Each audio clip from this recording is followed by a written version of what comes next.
I'll tell you the story that I told in Houston. That was the first leg of our Bank of America leadership training, and there were a total of 98 young emerging leaders. Only the young emerging leaders, the executive directors, had their training in Chicago 2 months after.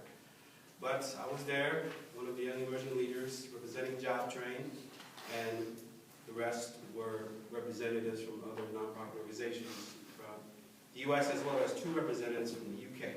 So this was a storytelling portion of our training, and I was asked, one of 3, to get up and tell my story. I didn't know that after telling our stories to our partners, and after telling our stories to our group, that our group would vote for someone to go up and tell their stories. So I got a chance to tell my story. So I was in 3rd grade, and it was close to Christmas, and I knew exactly what I wanted. I even dropped hints to my dad. I really wanted this remote control car, and I knew that I was going to get this remote control car. I even talked it up with my friends. You know, what are you getting for Christmas? What are you getting for Christmas? We all discussed what we were going to get for Christmas. And I was like, oh, that's nothing compared to my remote control car. Ooh, really? What? Oohs and ahs. So Christmas comes around, and I go to the tree, and then I see there's a box on there with a name. I'm like, I can't believe this is actually happening. A remote control car, but I'm just going to have to try, you know. I know it's a remote control car, but you know, it's for me.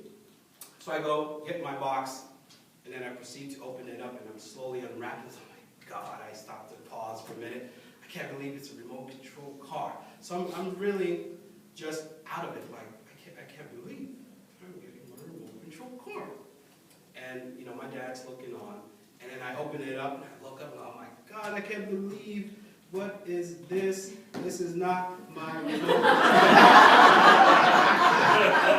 What is this? I look at the box that has my name on it. What is this? Can anyone guess what I saw in that box? Socks and underwear, right? Socks and underwear. No. A pair of shoes. Yes. Not just any pair of shoes. They were definitely brand new. Oh, I know. Pink shoes. Purple shoes. Pink. Oh my God. They were pink shoes. Oh, So lo and behold, this, shoes. what I really, really wanted for Christmas turned out to be something I really did not want. Obviously. So I looked at my dad and I'm like, these are pink shoes. And he said, son, Merry Christmas. You have a new pair of shoes. It's like, they're pink. You have new pink shoes. And he says, yes, I know you needed a new pair of shoes. And as I was leaving the flea market, I had enough change in my pocket. And I saw the shoes, $10, so I scrambled, hey, new shoes. Yes, but they're pink. That wasn't the fashion that day. So I'm thinking, oh my God, I'm going to be wearing pink shoes because I don't have anything else to wear. So that was a very cold morning walking to school. I was trying to think of any possible way to get out of it, even walking barefoot, but I know they'll just, the yard folks will just make me put the shoes back on. So I go, and I can just feel people staring, I can just hear the conversation. Wearing pink shoes, I'm like, oh, he's wearing pink shoes, pink shoes, pink shoes, pink shoes. I was just so tired of it. So I thought to myself, I'm gonna fix this. I'm gonna fix this. So that weekend, Sunday night, I left my pink shoes outside in the rain. So I thought, surely they're wet, and my dad's gonna have to figure out, you know, he's gonna have to run somewhere and get me new pairs of shoes, and they won't be pink. Woke up the next morning, and my dad gives me my shoes, and they're completely dry. I was like, what happened? He says, I put them in the oven overnight. We're all like this, though. The pink didn't go away.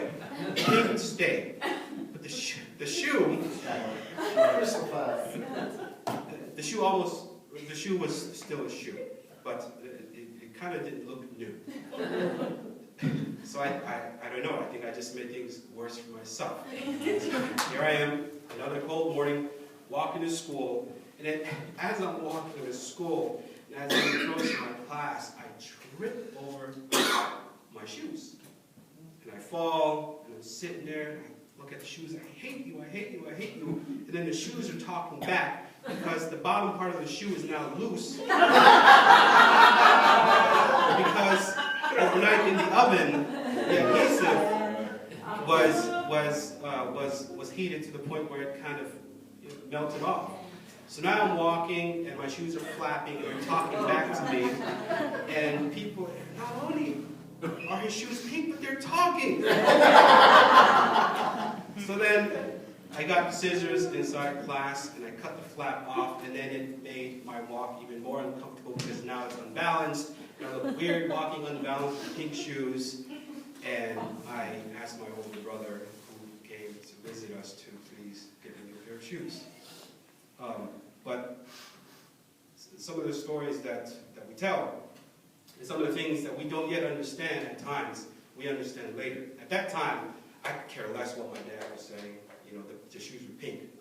But because those were the values that he instilled in me, those were things that helped me be the person that I am today. You know, I wasn't always, you know, the perfect child.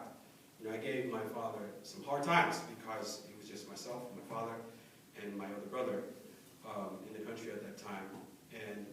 But those values that he instilled in me, you know, helped me be the person that I am today. To understand that sometimes you just have to make do with the things that you have. And, you know, we see that today in the work that we do. And our stories are so very important because, you know, each and every one of us has a part of ourselves that we tell that makes someone else's life that much better. And that's why our stories are important. Our stories are important to ourselves, our stories are important to each other, and the stories of our clients are also important to us because that's what drives us and that's what makes us do the work that we do. And we realize that the work that we do is important. So that's my story. Big shout.